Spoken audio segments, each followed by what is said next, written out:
무슨 엄마가 밥하기 싫어서 거짓말을 하는 게 말이 돼요? 너무 이기적인 거 아니에요? 기가 막힌 건 미란이었습니다. 이기적이라니요. 어떻게 딸의 입에서 그런 소리가 나오다니 상상 외의 말이었습니다.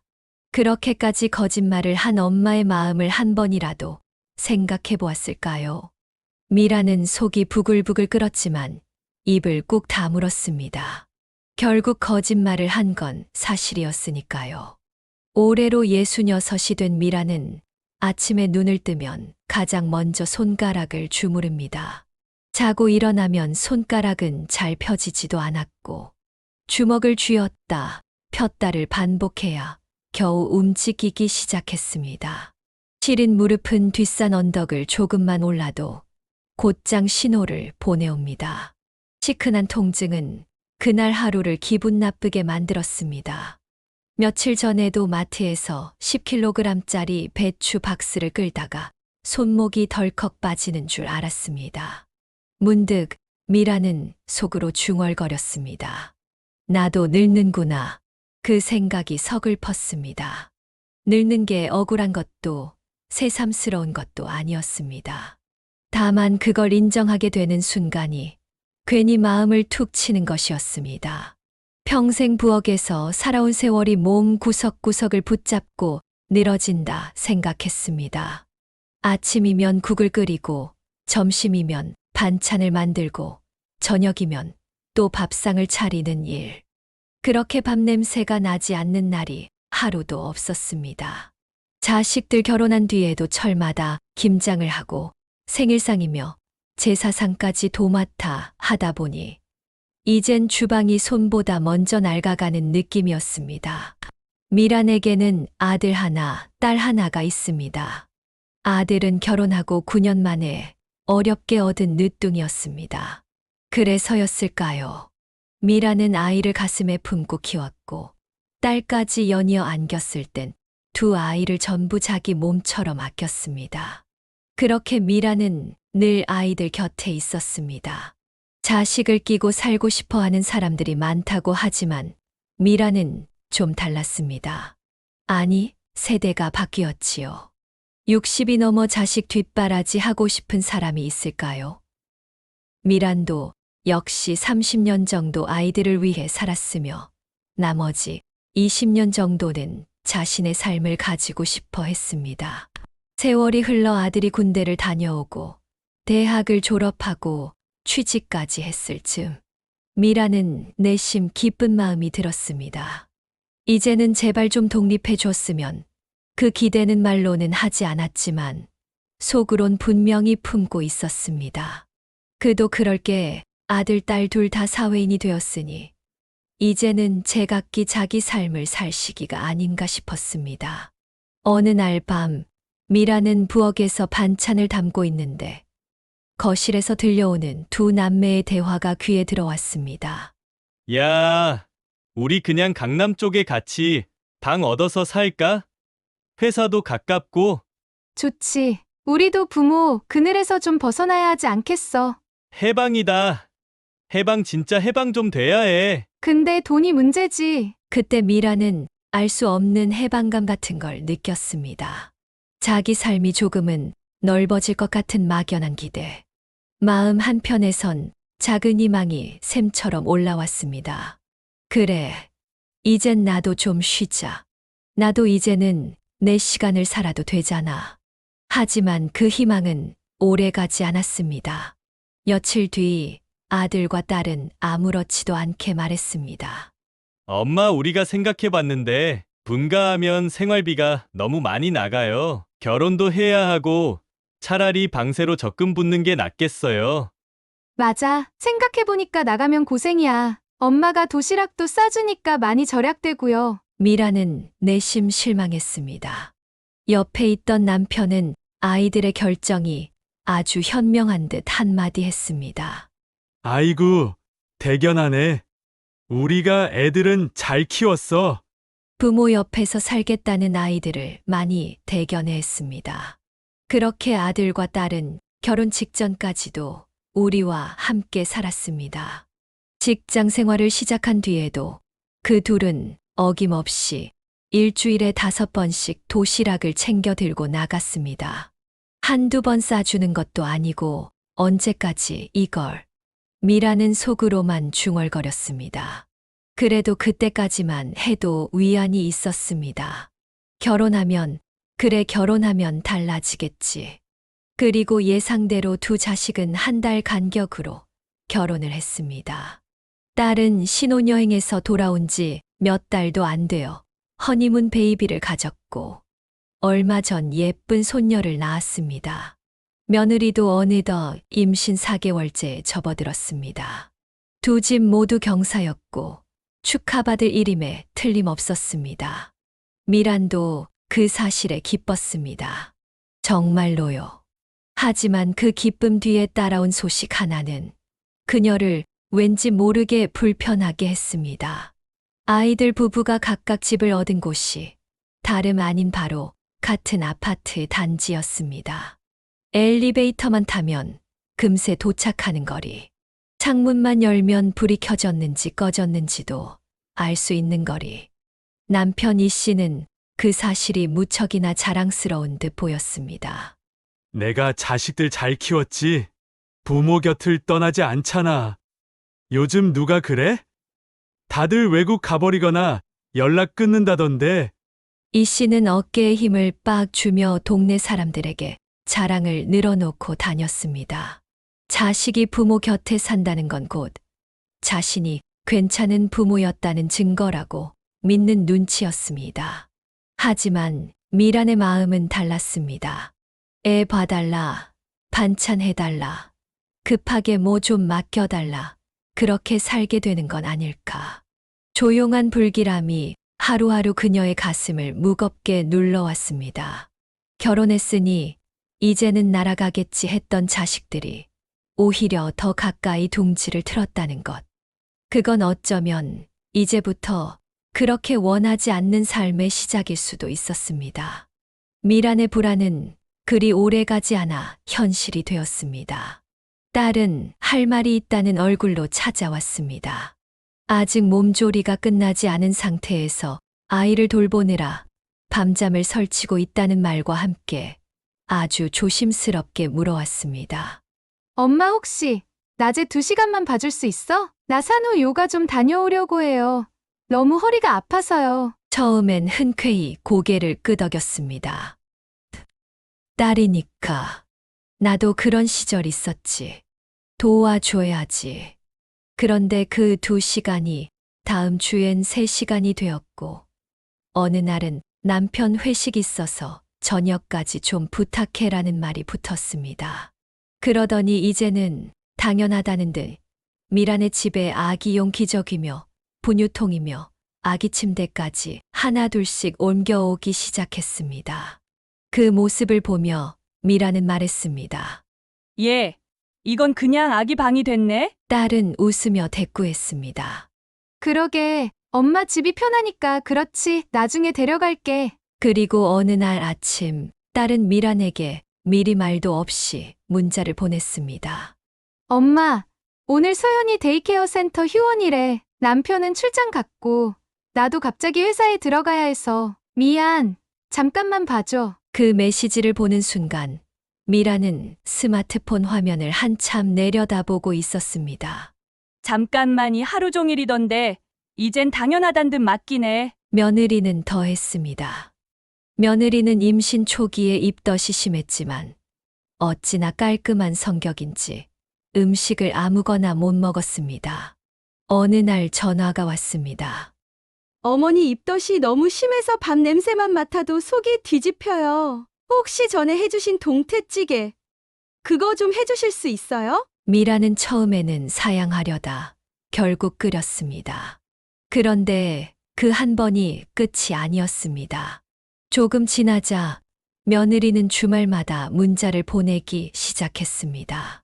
어머니, 저번에 주신 반찬 다 먹었어요. 혹시 오늘은 무생채 좀 되나요? 어머니, 제가 나박김치 너무 땡겨요. 해주시면 안 될까요? 그럴 때마다 미라는 무겁게 일어나 냉장고를 열고 재료를 챙기며 생각했습니다. 이것도 시작된 거네. 도시락 싸주던 시절이 끝났더니 이젠 반찬 리필이네. 그러다 남편 이 씨가 말했습니다. 그렇게 해줘야지. 임신해서 얼마나 힘들겠어. 그 정도도 안 해줄 거야? 미라는 웃지 못하고 한숨만 쉬었습니다. 남편의 말은 이해했지만 왜 늘 자신만 해줘야 하는 사람인지 그 점이 너무 억울했습니다. 딸이 아이 데리고 미란과 함께 마트에 간 날이었습니다. 딸은 평소보다 고기를 더 많이 카트에 담았습니다. 유기농 반찬도 이것저것 골랐습니다. 그러다 계산대 앞에 서서 딸이 말합니다. 엄마, 나 카드 한도 넘었나 봐. 엄마 카드로 먼저 긁고 이따 계좌로 보내줄게. 하지만 이 딸은 오지 않았습니다. 며칠이 지나도 아무 말이 없길래 미란이 조심스레 물어보자 딸은 씩 웃으며 말했습니다. 아, 그거 애기 병원비 내느라 까먹었어. 다음 달에 줄게. 그때 미라는 알았습니다. 다음 달도 오지 않겠구나 하고요. 딸아이는 엄마에게 도움받는 것이 너무나 자연스러웠습니다. 아니, 엄마는 항상 자기를 위해 존재해야 하는 사람 같았습니다. 생각해보면 아빠의 생일은 그래도 잘 챙기는 편이었지만 미란의 생일은 언제나 어영부영 넘어가곤 했습니다. 미라는 스스로를 누구보다도 헌신적인 엄마였다고 생각했습니다. 무려 30년, 그 긴 세월을 오직 아이들만을 위해 살아왔습니다. 아이들 밥 해먹이고 빨래하고 방과 후에 학원 보내고 온갖 정신이 애들한테 쏠려 있다가 아이들이 잠든 뒤에야 겨우 허리를 펼 수 있던 날들이 셀 수 없이 많았습니다. 미라는 가족에게 자신의 모든 것을 다 주는 것이 당연하다고 여겼습니다. 그렇게 사는 것이 착한 엄마, 좋은 아내의 길이라 배웠고 또 믿었기 때문입니다. 그래서 아이들이 크는 30년 동안 그 모든 시간을 기꺼이 가족에게 바쳤습니다. 물론 힘든 날도 있었지만 엄마니까란 말 한마디로 다 감내할 수 있었습니다. 그러나 엄마도 청년에서 중년으로 그리고 중년에서 장년으로 성장하지 않습니까? 세월은 흐르고 얼굴엔 주름이 깊어지고 관절은 뻣뻣해지고 마음 한켠에선 나는 언제쯤 나로 살 수 있을까 하는 질문이 자꾸만 떠올랐습니다. 그렇게 미라는 생각했습니다. 25년은 부모 밑에서 자라고 30년은 자식을 키우고 남은 20년은 이제 나를 위해 써야 하는 시간 아닌가. 그런데도 남편이라는 사람은 여전히 식사 시간이 되면 거실에 앉아 밥상부터 찾았고 아들, 딸은 아직도 엄마, 이거 좀 해줘. 엄마가 도와주면 되잖아 라는 말부터 먼저 꺼냈습니다. 마치 미란의 인생은 끝없이 누군가의 빈 그릇을 채워주는 것이 당연한 일처럼 여기는 듯 했습니다. 그게 너무 서러웠습니다. 아무도 미란에게 이제 좀 쉬어도 돼요? 라는 말은 하지 않았습니다. 그래서 미란은 이제 그런 말은 스스로에게 해주기로 결심했습니다. 그래, 이젠 나를 좀 돌보자. 이대로는 안 돼. 그런데 세상은 미란에게 잠시도 쉴 틈을 주지 않았습니다. 딸이 어느 날 갑자기 전화를 걸어왔습니다. 엄마, 나 갑자기 친구들이랑 제주도 가게 됐어. 일요일까지니까 서윤이 좀 봐줘. 벌써 계획 다 세워놓고 통보만 하는 딸. 미라는 순간 말이 막혔습니다. 마치 아이 돌봄이 자기 일이기라도 한 듯 자연스러운 목소리에 미라는 멍하니 휴대폰을 내려다봤습니다. 엄마도 친구들이랑 모임 있어. 이서방도 같이 가니? 미라는 오래전부터 약속해둔 모임에 참석하고 싶은 마음이 컸습니다. 이서방은 1박 2일로 골프 약속이 있대요. 너희 시어머님께 좀 맡기면 안 될까? 우리 시어머니 허리 아프셔요. 손주 보러도 잘 안 오셔요. 미라는 한숨이 나왔습니다. 안 봐줄 수도 없고 남편에게 몇 시간만 아이를 봐달라고 부탁하니 손사래를 절레절레 칩니다. 나는 분유 탈 줄도 모르고 아기가 울기 시작하면 미라는 한숨밖에 나오지 않았습니다. 며느리는 김장을 하자고 몇 주 전부터 성화였습니다. 막달이 다 되어가니 미란이 만들어주는 김치가 그렇게 먹고 싶다고 했습니다. 어머님, 올해는 다 같이 해요. 제가 배추도 사고 종우한테도 도우라고 할게요. 그러나 김장 당일 아침 전화 한 통으로 상황이 바뀌었습니다. 어머님, 죄송해요. 배가 너무 땡겨요. 그이랑 병원 가봐야 할 것 같아요. 정작 배추며 양념은 모두 미란이 준비해 놓았는데 손 하나 까딱할 사람 없이 고무장갑을 끼고 앉은 자신만 남았습니다. 남편은 무 몇 개 썰어주더니 친구 전화를 받고 냉큼 나가버렸습니다. 밤이 늦어서야 김장을 마무리하고 미라는 알아 누웠습니다. 밤늦게 술에 얼큰하게 취해 들어온 남편의 코골이 소리가 너무 지겨워 비계를 들고 작은 방으로 옮겨 잠이 들었습니다. 타이레놀을 먹고 덜덜 떨리는 온몸이 땀으로 이불을 적시며 그 밤을 보냈습니다. 몸이 그렇게 아프니 눈에서 눈물이 절로 흘렀습니다. 몸이 아파서 나는 눈물인지, 마음이 아파서 나는 눈물인지 모른 채 말입니다. 그리고 이틀이 지나고 며느리가 찾아왔습니다. 오자마자 냉장고를 열어 김치를 보더니 미안한 표정 한 번 짓더군요. 그러고는 김치통 몇 개를 가져갔습니다. 어머니, 괜히 저 때문에 혼자 고생하셨네요. 그러면서 며느리는 봉투를 하나 내밀었습니다. 죄송해서요. 재료값이라도 좀. 미란이 봉투를 열어보니 그 안에는 5만 원짜리 지폐 한 장이 들어 있었습니다. 사양하는 미란에게 기어코 며느리는 손에 봉투를 들려주었습니다. 받지 말았어야 했는데 꼭 이틀 꼬박 고생하며 애들을 위해 김장을 했던 자신의 노동비가 5만 원에 땡치는 것 같은 기분이었습니다. 그리고 며느리는 한마디를 더 꺼냈습니다.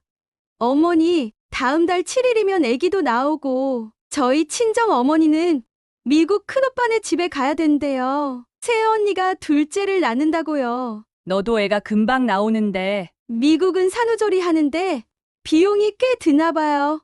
한 달에 800만 원이라고. 미라는 며느리의 다음 말이 궁금했습니다. 어머니가 한 달만이라도 저희 집에 와 계실 수 있으세요? 역시나 했습니다. 근데 아가, 내가 몸이 예전 같질 않아. 아침에는 손가락도 잘 안 펴지고 너도 산후조리원 같은데 좀 이따 나오면 되지 않을까? 미라는 솔직하게 말했습니다. 며느리의 산후조리를 도와줄 엄두가 나지 않았습니다. 제가 모르는 사람이 도와주는 게 좀 불편해서요. 알고는 있었습니다. 며느리가 깔끔을 떤다는 것을요.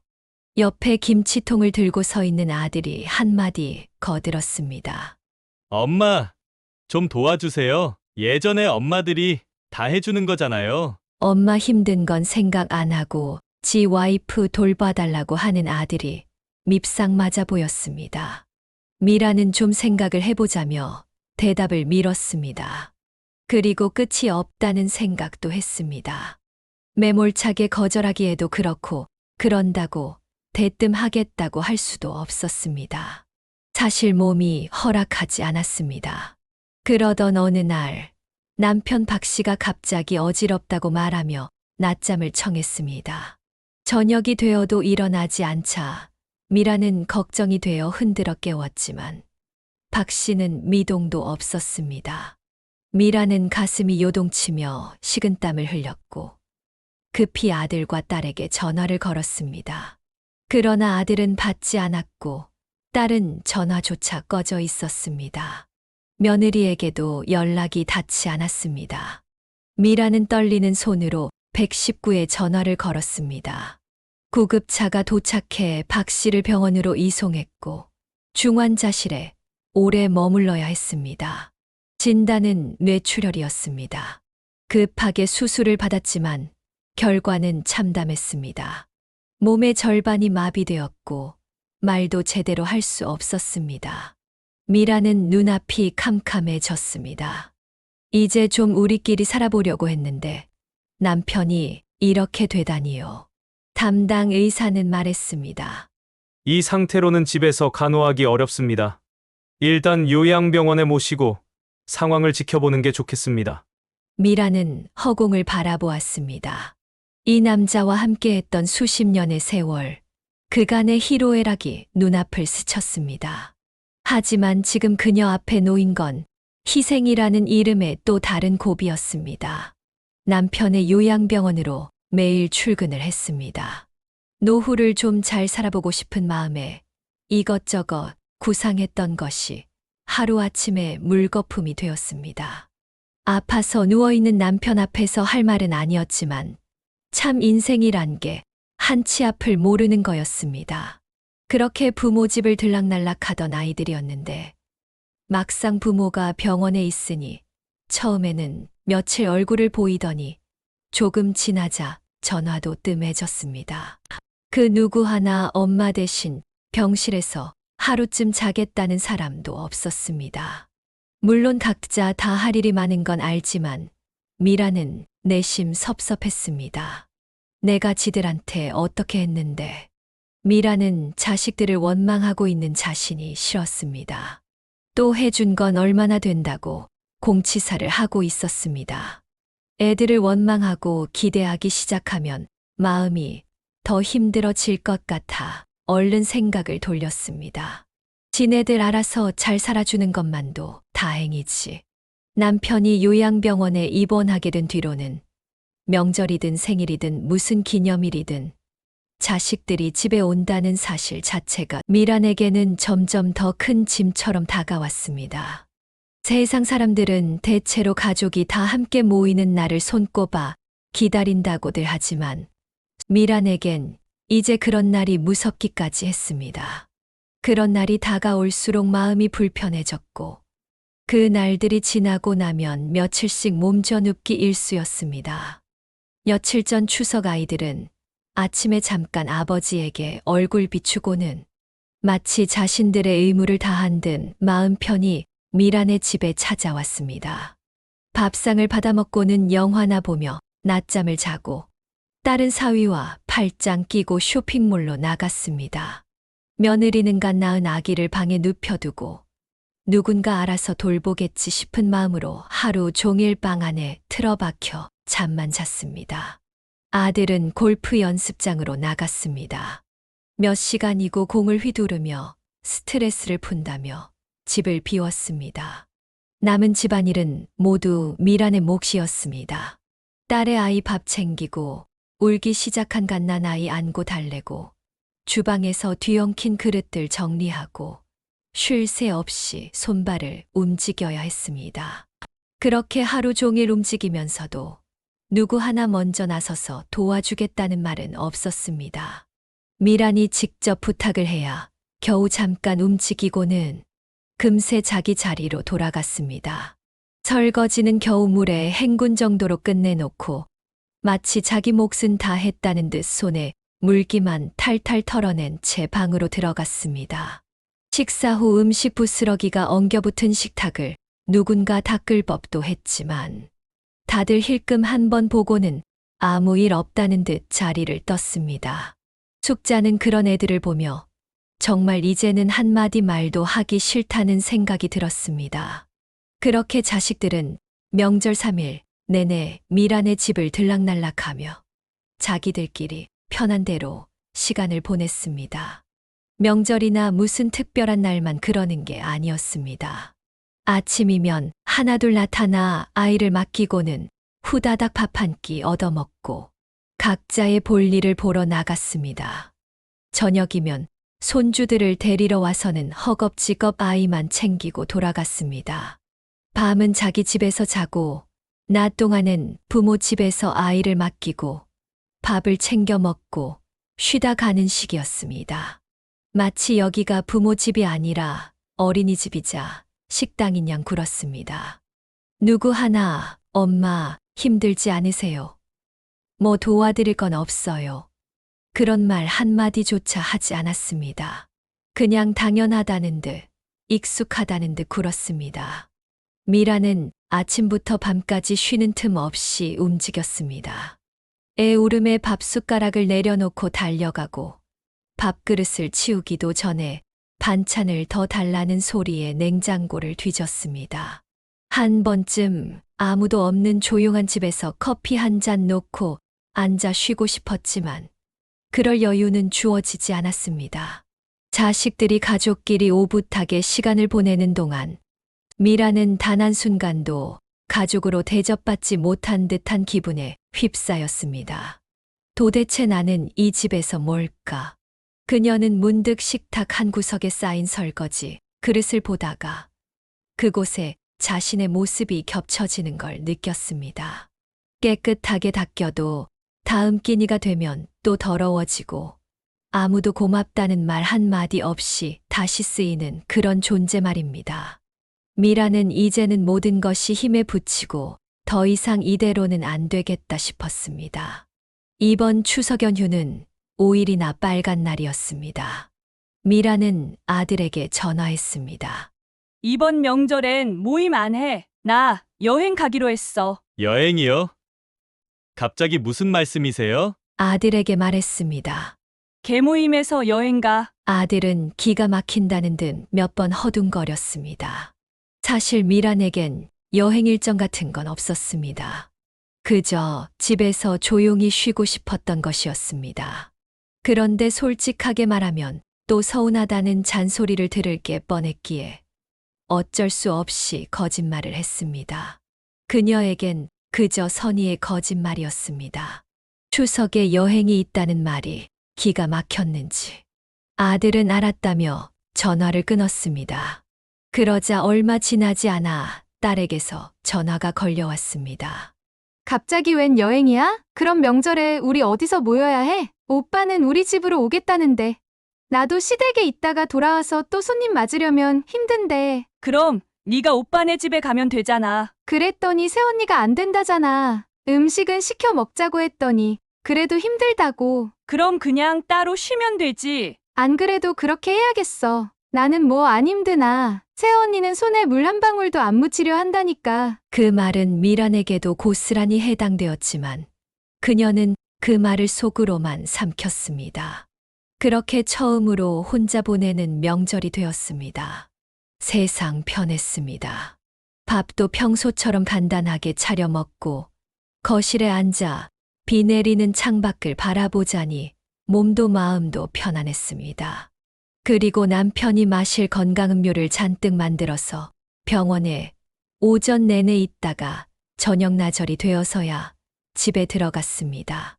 아들과 딸도 각자 알아서 잘 지내고 있겠거니 생각했습니다. 그리고 문을 열고 들어가는데 아들이 가져갔던 김치통을 들고 눈이 동그래져 서 있었습니다. 엄마, 여행 안 가셨어요? 등 뒤로 땀이 삐질 나는 것 같았습니다. 뭐라고 변명하려 입을 열려는데 아들이 먼저 인상을 쓰며 말했습니다. 여행 안 가신 거예요? 그럼 거짓말 하신 거예요? 아들은 빈 김치통을 바닥에 내려놓고는 거실에 앉았습니다. 명절에 자식을 못 오게 하는 건 엄마밖에 없으실 것 같네요. 미라는 차마 아무 말도 하지 못했습니다. 이제는 나도 절대 음식 안 하고 싶어. 몇 날 며칠 힘들게 내내 밥 차리고 치우고 이제 좀 그만하자. 지난번에도 말했잖아. 차라리 밖에서 사 먹자고. 아니면 따로 여행 다니자고. 그냥 하시는 말인 줄 알았죠? 그냥 하는 말이 어디 있어. 너희도 내가 가면 불편하잖아. 미라는 미안한 마음은 있었지만 저절로 말이 술술 나왔습니다. 나도 그래. 자식도 집 떠나면 손님인데 매번 그렇게 떠들썩하게 손님 맞는 게 편하겠니? 미라는 김치통을 가리키며 말했습니다. 그리고 김치도 이제부터 사 먹어. 그런 건 사 먹는다 쳐요. 그래도 명절에도 안 모이는 가족이 어디 있어요? 저희는 그러면 앞으로 어딜 가요? 그래도 집이라고 찾아오는 건데. 그 말에 미라는 또다시 죄책감을 느꼈습니다. 하지만 그 죄책감 때문에 매번 고생을 해가며 자식들을 맞이하는 건 이제는 지쳤습니다. 앞으로 10년, 20년을 더 이렇게 살 자신도 없었습니다. 아들은 그렇게 마음이 많이 상한 채 집으로 돌아갔습니다. 그 이야기를 들은 딸은 한술 더 떴습니다. 전화기 너머로 딸의 목소리는 선생님이 학생 대하듯 한껏 기가 막혀 있습니다. 무슨 엄마가 밥하기 싫어서 거짓말을 하는 게 말이 돼요? 너무 이기적인 거 아니에요? 기가 막힌 건 미란이었습니다. 이기적이라니요. 어떻게 딸의 입에서 그런 소리가 나오다니 상상 외의 말이었습니다. 그렇게까지 거짓말을 한 엄마의 마음을 한 번이라도 생각해 보았을까요? 미라는 속이 부글부글 끓었지만 입을 꾹 다물었습니다. 결국 거짓말을 한 건 사실이었으니까요. 미라는 마음이 복잡했습니다. 그렇게 자식들을 위해 살아왔지만 이제는 그 아이들 때문에 매일매일이 피곤하고 고달팠습니다. 가슴 속에 맺힌 말들을 털어놓듯 가까운 친구에게 하소연을 했습니다. 미란아, 너 그 아파트 너무 넓잖아. 청소도 힘들고 관리도 안 되고 친구는 말했습니다. 차라리 남편 있는 요양병원 근처로 이사해. 거기 오피스텔도 많잖아. 작고 깨끗한데 거기서 혼자 조용히 살아. 그런 어르신들 많아. 그 말이 며칠 동안 미란의 머릿속을 떠나지 않았습니다. 듣고 보니 너무도 현실적인 제안이었습니다. 집은 너무 크고 남편은 병원에 있고 자식들은 매번 맘대로 찾아와 지네들 필요한 것만 요구하고 그 모든 걸 감당하고 있는 건 결국 자신뿐이라는 생각이 들었습니다. 결심이 서자 미라는 조심스레 딸에게 이야기를 꺼냈습니다. 그런데 돌아온 반응은 싸늘했습니다. 뭐? 오피스텔? 말도 안 되는 소리야. 왜 말이 안 돼? 부동산에 물어보니까 요즘 노인들 다 그렇게 산대. 시집장가 다 보낸 다음에 조용히 혼자 사는 사람들 많다더라. 그러자 딸은 얼굴을 찌푸리며 말했습니다. 그건 그렇지만 엄마가 혼자 오피스텔에 있으면 무슨 일 생겼을 때 우리가 갈 수나 있겠어? 너무 좁잖아. 그리고 서연이 맡기기 어렵고. 미라는 딸의 그 말을 들으며 웃음이 났습니다. 그 한마디에 딸이 진짜 무슨 걱정을 하는지 너무도 뻔히 들렸기 때문입니다. 엄마가 갑자기 아프게 되는 걸 걱정한 것이 아니었습니다. 딸이 주말마다 편하게 아이를 맡길 수 없게 될까봐, 애를 데리고 와서 누워서 쉴 공간이 줄어들까봐, 그것이 걱정이었던 겁니다. 아니야, 마음 정했어. 미라는 단호하게 말했습니다. 요즘 청소할 때마다 허리도 아프고 손목도 아파. 아빠 계시는 병원 바로 옆에 오피스텔 있거든. 새로 지은 곳인데 구조도 좋고 무엇보다 병원도 가깝고 나중에 내가 병원 다니게 되면 너희가 데려다 주는 것도 힘들지 않을 거야. 그제야 딸은 말문이 막혔는지 아무 말도 하지 않았습니다. 미라는 딸의 침묵 속에서 어떤 해방감을 느꼈습니다. 병원 이야기를 꺼내자 딸도 고개를 천천히 끄덕이며 그런가? 하고 중얼거렸습니다. 어쩌면 처음으로 엄마가 늙는다는 걸 실감했는지도 모릅니다. 자식들이 오는 게 좋니 실리했다간 금방 서운하다는 말이 돌아올 게 뻔했지만 집이 너무 커서 혼자 살기 힘들다는 말에는 딱히 반박할 이유가 없었을 겁니다. 물론 그렇다고 미란이 자식들을 피해 허름한 골방에 들어가 노년을 보내고 싶었던 건 아니었습니다. 그저 더 이상 누구의 밥상을 차려주기 위해 사는 집이 아니라 자신만의 숨을 쉴 수 있는 공간에서 남편이 있는 병원 근처에서 조용히 살아보고 싶었던 겁니다. 그래서 미라는 발품을 팔았습니다. 주변 환경이 깨끗하고 햇살이 잘 드는 층수에 엘리베이터도 멀지 않고 무엇보다 병원과 가까운 곳. 그리고 마침내 마음에 드는 오피스텔을 찾았습니다. 자식들의 걱정과 우려 섞인 말들을 뒤로하고 몇 달 뒤 미라는 진짜로 그 집으로 이사를 갔습니다. 예전 아파트를 정리하고 살림살이를 반으로 줄여 새 집에 들여놓는 동안 미라는 40여 년을 꽉 채우고 살던 인생의 무게를 조금씩 내려놓는 기분이 들었습니다.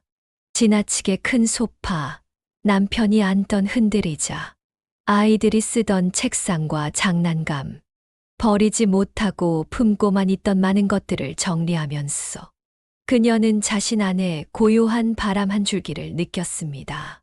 아파트를 팔고 생긴 차액은 은근한 안도감을 주었고 공간이 작아지니 움직임도 덜 필요했습니다.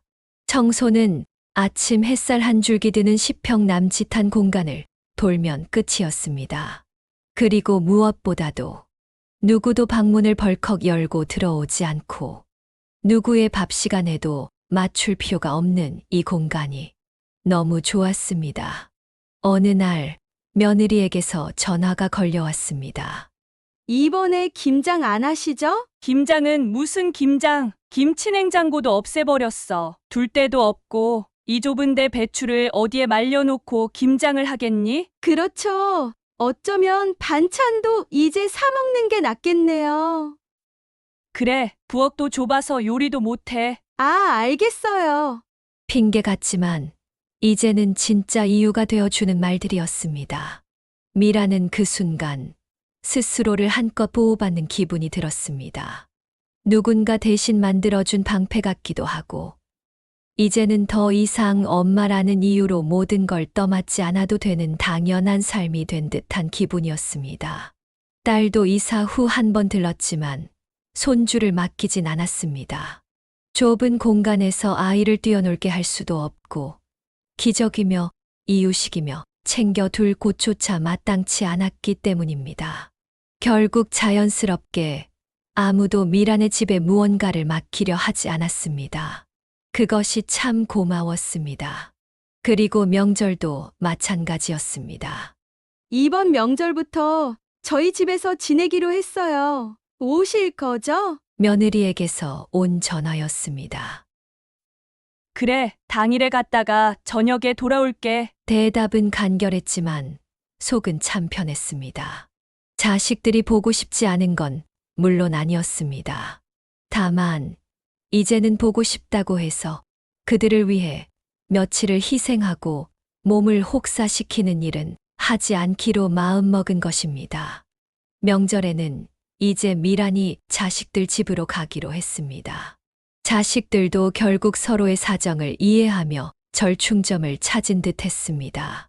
며느리는 친정 식구가 없어 어쩔 수 없이 명절 장소를 제공했고 딸은 그런 며느리를 대신해 음식값을 부담하기로 했습니다. 예전 같았으면 그 역할 분담조차도 미란이 손수 나서서 했겠지만 이제는 전혀 상관없었습니다. 그저 당일의 얼굴만 보고 아이들 손도 한번 잡아주고 차려놓은 밥상에서 한 끼 얻어먹고 해가 지기 전엔 조용히 자신의 오피스텔로 돌아와 따뜻한 조명을 켜고 앉아 있는 것. 그것으로 충분했습니다. 앞으로 자식들이 고생 좀 하겠다는 생각이 들었지만 정 그렇게까지 모이고 싶다는데야 모이고 싶은 사람들이 알아서 하게 두기로 했습니다. 나중에 힘들면 나가서 사 먹자는 말도 아주 자연스럽게 나오게 될 테니까요. 진작 이렇게 할 걸. 미라는 속이 다 시원해졌습니다. 그동안 왜 이렇게 쉬운 방법을 몰랐을까? 왜 이렇게 오래 걸렸을까 싶기도 했습니다. 미라는 자식들을 여전히 사랑했습니다. 하지만 이제는 그 사랑 때문에 또다시 아프고 서운하고 외로워지는 일은 만들고 싶지 않았습니다. 이제야 비로소 진짜 내 삶을 살아가는 기분이 들었습니다. 누구도 미란에게 부탁하지 않고 기대하지 않고 미란도 누군가를 챙기지 않아도 되는 하루. 작은 테이블 위에 커피 한 잔, 그리고 햇살에 반사된 얇은 커튼 자락. 미란은 천천히 창밖을 바라보며 말없이 그 평화를 온몸으로 느끼고 있었습니다. 어쨌거나 자식들과의 관계도 여전히 따뜻했고 지금의 삶도 매우 만족스러웠습니다. 미란의 결정으로 누구도 상처받지 않기를 바랍니다. 모두가 행복해지는 길이었으면 하는 마음입니다. 끝까지 들어주신 여러분께 깊은 감사드리며 앞으로도 감동이 있는 사연으로 함께하겠습니다. 구독, 좋아요 그리고 소중한 댓글 꼭 부탁드립니다.